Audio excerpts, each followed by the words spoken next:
Beloved, I warned you last winter that we were going to war with China and Russia.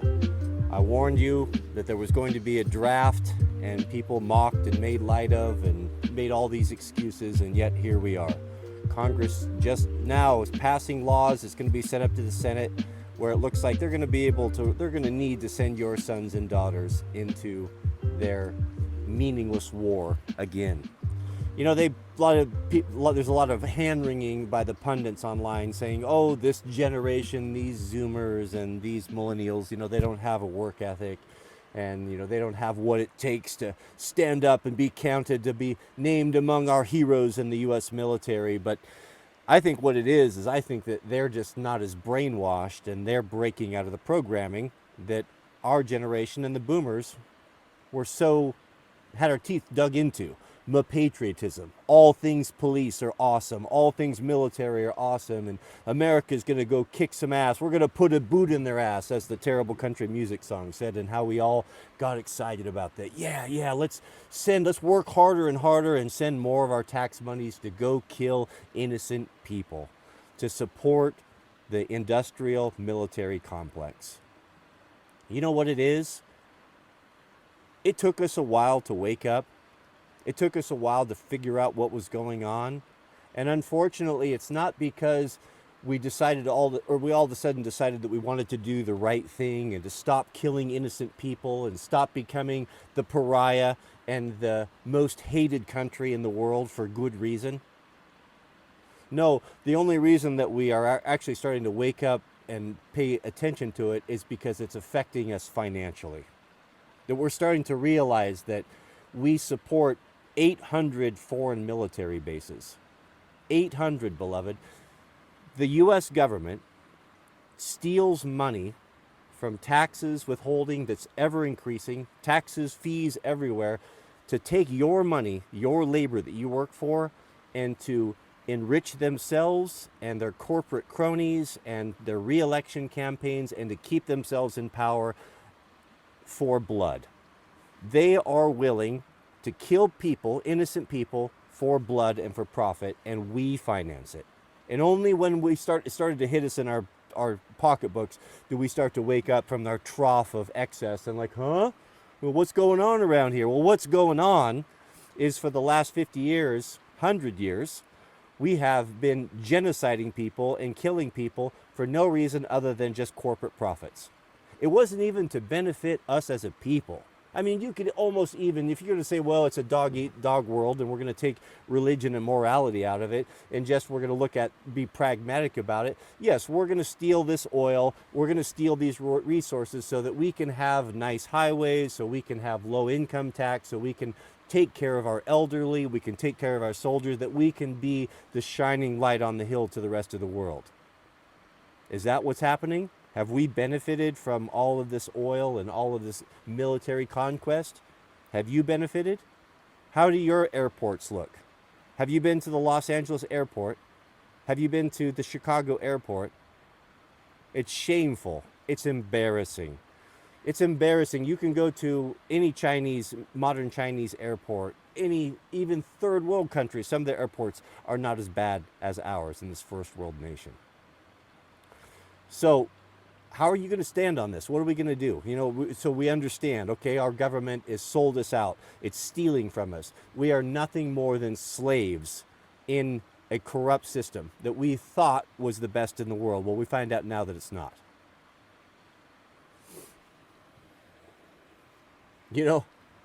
People talk about, on the forums and all these tough revolutionaries. Oh yeah, I'm just waiting, man. I got my beans and my bullets, and I'm gonna put my body armor and we're just waiting for the right moment. We're just gonna roll in there and take care of it. No, you're not. You're not gonna do any of it, because they got us all by the balls. Because our ability, for the most part, to provide our resources for our family to eat and to have clothing and a roof over our head is dependent upon our jobs. And if we stand up, what's going to be the thing they attack? They're going to attack and take away our ability to produce resources. And we've become so dependent upon it that no one's willing to take the chance. It's just not going to happen. Unless there is some major bellwether event, or just something that's so egregious, worse than pedophiles, worse than Hollywood, worse than genociding people, worse than the millions of abortions and the blood on our hands. Something much worse than all of this is going to take to wake us up out of the ether. I don't see that happening. I see the only solution is going to be for us just to sit tight and to let China take the head of the U.S. government off. Let the Russians take the head of the U.S. government off. I mean, it's out of our control anyway. And when they're weak and brought down to their knees, maybe then and then only will the patriots move in. I have no idea. It's just so ridiculous, and I don't know what the solution is other than this. I'll close with this. If you are still in this time and place, still supporting police, still supporting the military and their conquests and their genociding people, there's no hope for you. This patriotism, this blindly supporting the policy of our corrupt politicians, lawmakers, and corporations, it's got to end. It's over. And the old people just can't seem to see it, and they won't let go of power. This young generation that we like to look at and like, oh, look how soft they are, look how lazy they are, oh, they won't even stand up and serve in the military. Yeah, they won't, because they have a conscience. It hasn't completely been seared by the boomer generation and by a lying, foolish government. The young people are who we should be listening to. Maybe it's you that have the backwards ideas. Maybe it's me. Maybe we need to stop looking and supporting the things that we have, these institutions that we've always supported. Maybe it's time for us to take a hard look at what we've done and take some accountability for that and let the younger people lead on this. I support them. I will not lift a finger to help this government. I'm not advocating violence. I'm not advocating that you should break the law. Of course, follow the rules of the law. Christ instructed us to do this. Render unto Caesar the things that is Caesar, and unto God the things that are God's. But when you come in conflict, beloved, when you have to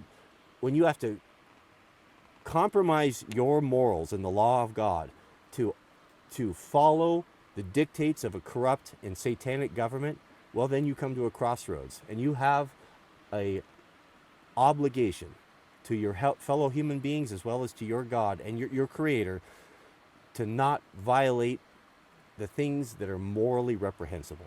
And that is supporting a murderous, genocidal government that is thieving and stealing from us.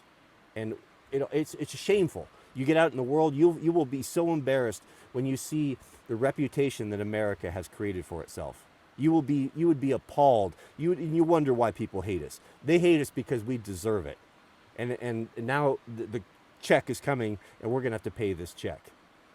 I don't know what the solution is, but I do know that further supporting any of these policies, thinking that voting your next Republican or Democrat or your next president's going to save you, a Donald Trump or whoever, is foolish.